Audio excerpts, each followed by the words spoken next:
Behind me, 2013 Scion XB. We're gonna be replacing the rear brake pads and rotors. Let's get started. First thing we want to do is jack the vehicle up, put it on jack stands, and we'll pull the tire off. If you have a hubcap, we'll take a flat screwdriver, just put it in, pop it off. Maybe in a couple different spots. There we go. All right, 21 millimeter. Let me zoom you in closer to our caliper. Take off our caliper is two 14 millimeter bolts. Now we'll pop this off. You might need a screwdriver just to pry underneath it. Make sure your parking brake is off. There we go. We'll just let this hang here. Now we can pull out our pads.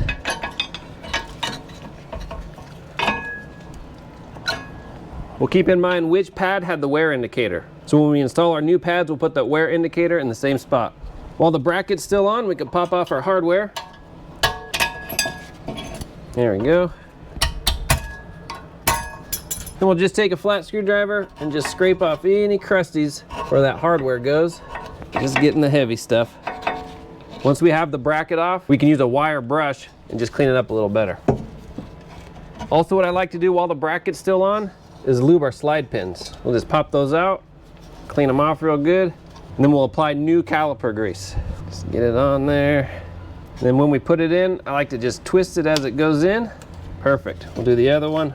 Pop it out of the boot, clean it off real good, and then a little bit of grease. Slide it back in, give her a twist. Nice. Now we can pull off our bracket, 14 millimeter. I'll get that the rest of the way with my electric ratchet. All right, let's take our rotor off. Now with a rotor, we'll just tap it with a hammer a few times, and that vibration will break it loose. There we go. We'll clean up our hub surface. Just getting any crusties off. Now if yours is extra crusty, you can use a drill with a wire wheel. But this looks really good, not too bad at all. Now let's prep our rotor. Now our rotor has a protective coating from the factory, so we want to wipe that off. Get a little bit of brake clean. And a good clean rag. There, perfect. Now let's install it. And before installation, if you live in a really rusty spot, we can apply a corrosion inhibitor like anti-seize just right here on the hub, just a light little coating all around. Now we don't want to get it on our threads, just on the hub. We don't have that problem here, so we'll just put the rotor on. What I like to do to hold the rotor in place is just get one of the old lug nuts and just put it down all the way. There, that locks it in for us. Now we need to push in our brake caliper. We'll need a special tool to do that. I have a link in the description for the parts and tools, but if you don't plan on purchasing this tool, you can rent it from the auto parts store. Let me get it set up and I'll show you. Put this on, it has a couple of different adapters. This has the 4-pin adapter. That goes on just like that. Let me tighten it up and I'll zoom you in. You can see on the caliper piston, there's 4 notches. So our tool fits right in those notches. Then as we turn this clockwise, it'll twist our piston and push it in at the same time. Let me see if I can set you up in a good spot while I do this. There, hopefully that works. So as I turn this, you'll see the piston turn.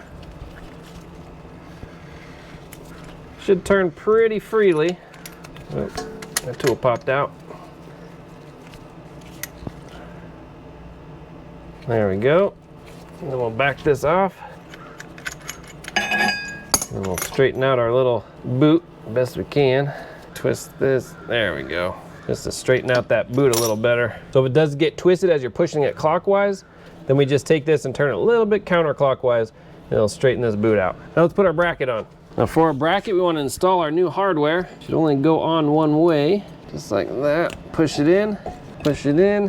What I like to do, let me grab my flat screwdriver, just take a screwdriver and push it in all the way, just to make sure it's seated on the bottom. There we go, perfect. Do that to the other side. There we go. Make sure it's seated. Nice.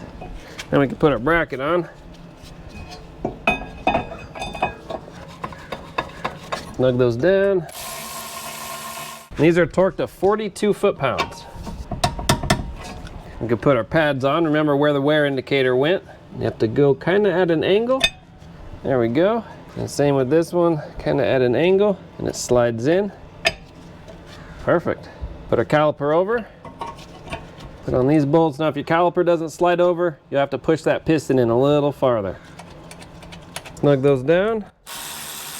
Now these are 25 foot-pounds. All right, that's it. What I like to do is one side at a time. Now that this side is done, I'll go in the vehicle, push on the brakes, and that'll fill this caliper piston back up. And that's it. And then I'll do the other side, same thing, get it all finished before we take it on a test drive. All right, that is it. Next thing we want to do is break in our new brakes. And how we do that is take it up to about 30, 35 miles an hour, and then come to a nice solid stop. And we don't want to lock the brakes, but we do want to feel a nice solid stop. And then we'll do it again. Bring it back up, 30, 35, come to a nice solid stop.